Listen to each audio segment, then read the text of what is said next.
And naturally, I'm a Tottenham man, obviously. I can reflect back to being a player with and manager of some of the finest players that have ever been in the game. The place is fantastic, the tradition of this club. To be the manager of 3 cup-winning teams here, I'm so lucky, it's untrue. Hotspur America podcast, airing every week during the English Premier League season. What a glory, glory night at White Hart Lane. This great and historic football club. Joyful night down the Tottenham High Road. Hotspur America, the original US-based podcast dedicated solely to Tottenham Hotspur Football Club. Gascoigne going to have a crack? He is, you know. Oh, I say!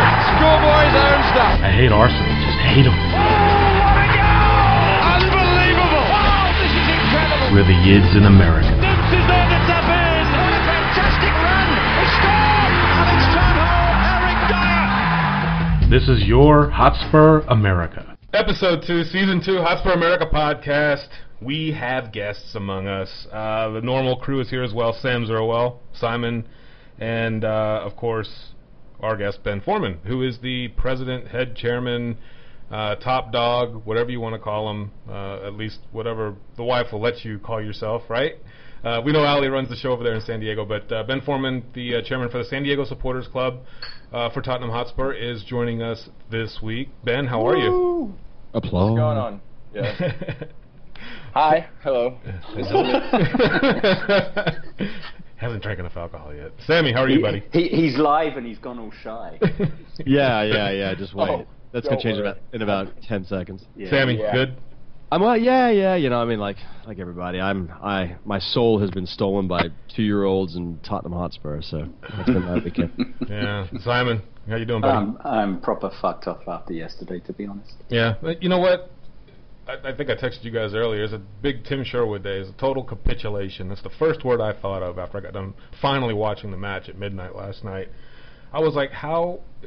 We kind of did that last year in reverse. You know, we were scoring the late goals to pull, points out of our ass, and now we're just giving them away.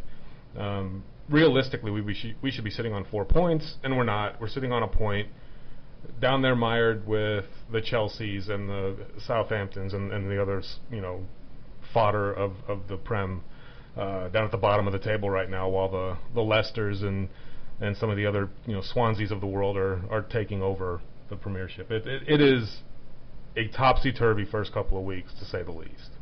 Without question. Indeed it is. Indeed it is. Boy, ever a spot where we would like to have 3 points, right, and feel good about it. You know what? And we look so much like we deserved it. And Stoke they're always a tough competition. And we really looked like we were doing everything that we should have been doing to take the 3 points and let that crowd go home happy. We kind of talked beforehand. We deserved probably a good 4, maybe 5 goals in that match. But you know what? They probably deserved a good 3. So once again, we're back to wondering what it is about the defense and what it is about, we can't cross a ball in, it seems like, to save our life, but we can sure give them up, man. I mean, the balls come in from the wings against us left and right, and we for as many times as it seems like we do really well with them, we struggled yesterday. And just things get into the mixer and stuff happens, but how many headed chances did Diouf have? And one of them right in Lloris's chest from 3 feet away. Thank goodness, or else there were that's a two. goal. There were Exactly. two. Missed one in the first half, and I know he missed another in the second half. That he should, Right. Part Laurie's great save, but he probably should have put it away. Yeah. And listen, we're going to talk about Stoke a little bit, but with having Ben on, I first want to address the San Diego, Supporters Club for Tottenham Hotspur. Ben, we've talked to Simon a lot about how things kind of got started. 3 or 4 people hanging out in the pub, and they're all rooting for Tottenham, and they all have like their own little web page or Facebook page or just something that's innately small, just individual to that person, and then they get to talking and say, hey, let's try to do this and make it something official with the club. Is that similar to how things got started in San Diego, or is there a backstory that is interesting about that? So, just like any major city, there's an expat community here, and there's definitely been one going back for a while, and I haven't been watching Spurs nearly long enough to be, watching as long as some of these guys have. But a lot of those guys I found didn't really care too much to have anything official, and so we were all watching at this one pub, really, and I would say about 6 to 10 that I would call regulars.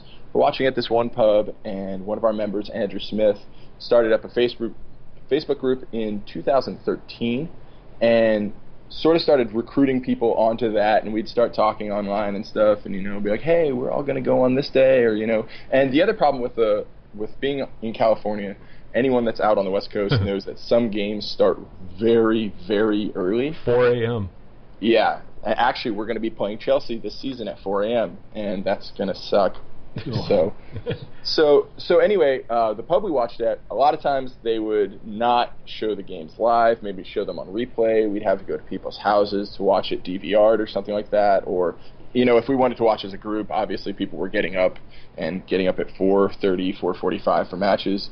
But, once we really got things going officially, we said, we need to find a pub that's going to be cool with opening up at a time that's convenient for us.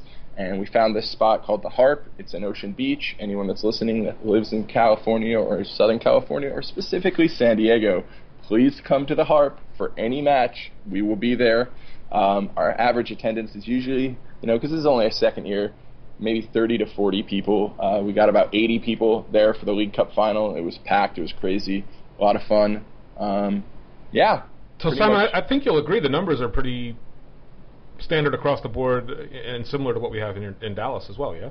Yeah, I think with the exception of the big guns, LA, Chicago, New York, that seems to be the average attendance. Some of the smaller provincial ones, smaller markets might get 40 to 50. I hate to say that a lot of Spurs fans are fair weather. I get, and I think we've discussed this before, it's not everyone's egg in the basket. For me, it is. I really don't give a rat's ass about a lot of other sports. I can only channel so much emotion, and I put it all into Tottenham. But you got to look at the average American sports fan who has a baseball team, a football team, probably a basketball and a hockey team, and a college team that they follow. And then Spurs has to take some of that time, and I get that. I understand it. I've lived here long enough to see that. And Ben, you guys tell me if I'm way off base. So those things will come up that prevent people from coming down. And then if Spurs go through a rough patch, as is quite often, it's going to be put on the back burner. And I know during last season, during the winter in particular, especially for some of the early games, our numbers dropped to maybe 30 at a time, which is still pretty good. You can't argue with that.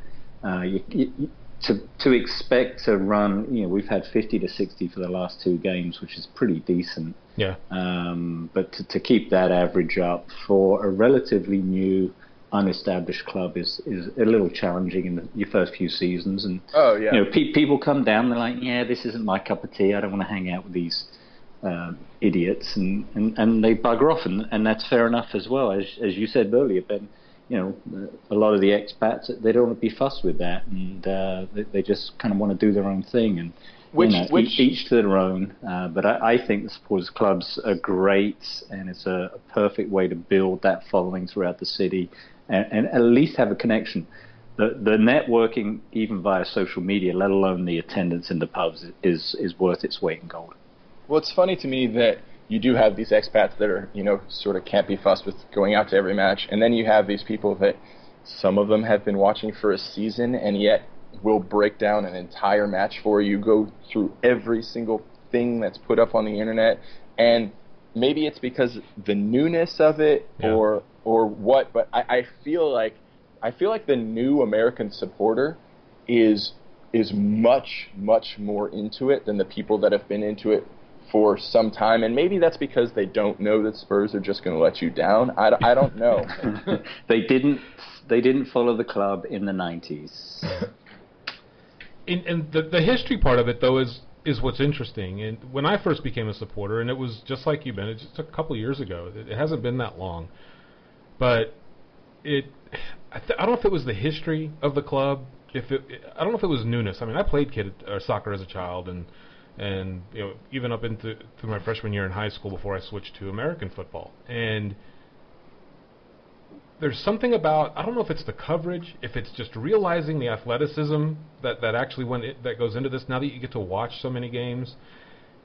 But for some reason, when I took Spurs on as my team,